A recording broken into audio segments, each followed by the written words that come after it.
Judging by what has been happening in Russia in recent days, it is already obvious that Ukraine has accumulated hundreds of missiles and drones and has been massively attacking Russia for several days. In particular, today the authorities of the Russian city of Sochi stated that the city is under an attack of unprecedented duration, which has been going on continuously for a whole day. Earlier, a Ukrainian missile struck the strategic plant Kremniy-L. This plant is a critically important link in the production chain of Russian high-precision weapons, which includes almost the entire range of Russian missiles. Already on the night of March 11th, Ukrainian drones launched a massive attack on the Samara region, where the Kremniy-L Azot chemical plant in Tolyatti was hit.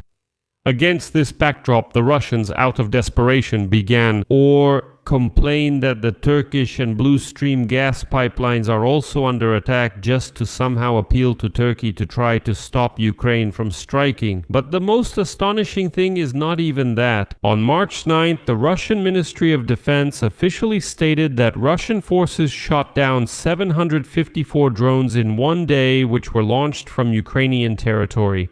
Даже это количество является a record number of drones that attacked Russian territory simultaneously. And since then, as you understand, Ukraine hasn't stopped the wave of attacks. Meanwhile, the Institute for the Study of War stated that over the past 2 weeks in February, the Ukrainian army has liberated more territory than it has lost. This trend is being observed for the first time since the summer counteroffensive of the Ukrainian armed forces in 2023, and that says a lot. My name is Alexei Pechi. Let's discuss this together. But before we start this episode, I ask you to subscribe to the channel, like the video, leave any comment, and be sure to subscribe to my Telegram channel, Pechi News. The link to it is in the description of this video. There we publish breaking news as it comes in.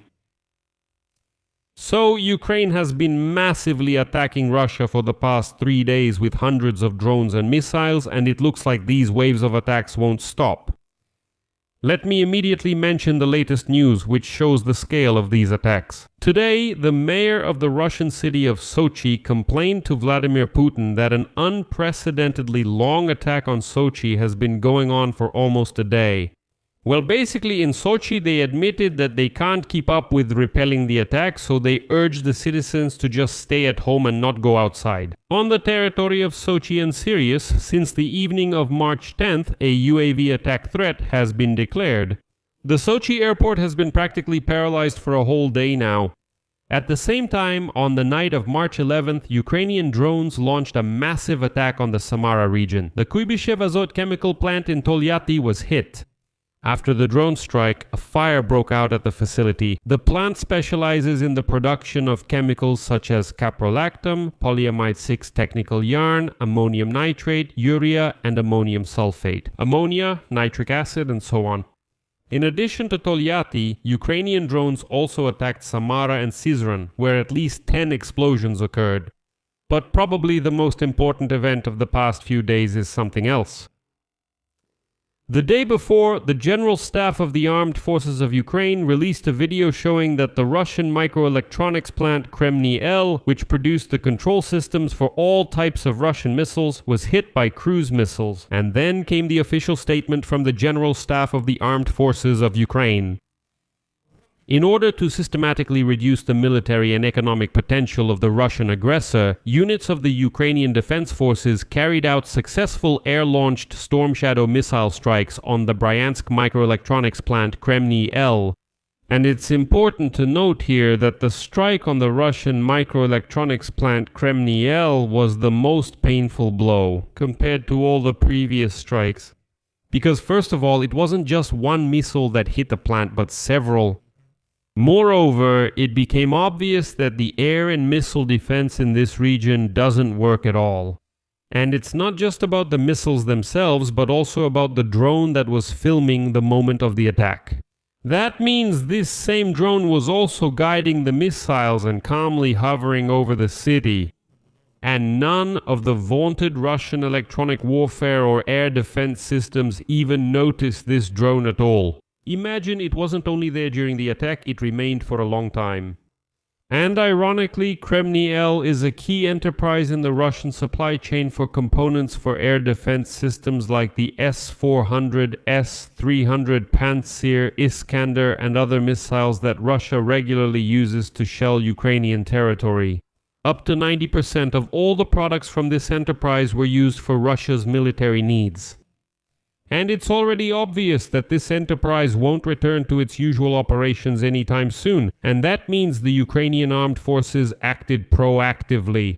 Because it's been repeated many times that as a result of the war in the Middle East, Ukraine could lose access to missiles for the Patriot air defense system. And we will be vulnerable to Russian militants. That's why this strike on the place where components for Russian ballistic missiles are produced is a preemptive strike. No production of Russian missiles means no shelling of Ukrainian territory. Let me explain a bit here. The Kremniy-L plant specializes in discrete semiconductor technology and integrated microcircuits, which are the brains and nervous system of modern weapons, particularly Iskander missiles. And don't forget that the missile hit not only the plant but also the workers, meaning the brains of this production. And in this situation, the powerless Kremlin starts to manipulate, trying to somehow force external players to force Ukraine to stop these attacks. Remember how the Kremlin told stories about the attack on Vladimir Putin's residence in Valdai? Remember how they shouted, "Oh my God, they struck right at Vladimir Vladimirovich Putin's residence"? Does anyone know? Any news after that? Well, they shouted that there was a strike, then promised some kind of retaliation. How did that story end? I'm reminding Russians who are watching these episodes of this first and foremost, how did that story end? There were Russia's main drunkard Medvedev, Russia's main horse Lavrov, and Putin himself speaking. Everyone was shouting like, "We'll strike back right now, how dare you?" So what's the news? Nothing. Because the goal was for people like Donald Trump to say, "Come on, you can't go directly after Putin like that." And now Russia is acting exactly the same way.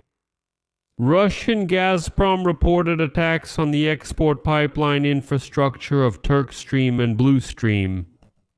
Allegedly, Ukrainian drones are massively attacking the compressor stations of export pipelines. That's why something needs to be done. And you remember how Putin publicly stated a month ago that supposedly Ukraine is preparing to destroy the Turkish and Blue Streams, that they were planning some kind of sabotage so that Turkey would stop receiving gas. So the Kremlin is counting on Istanbul calling Kyiv and asking them not to strike Russia anymore. But how perfectly this shows the weakness of Vladimir Putin and Russia as a whole.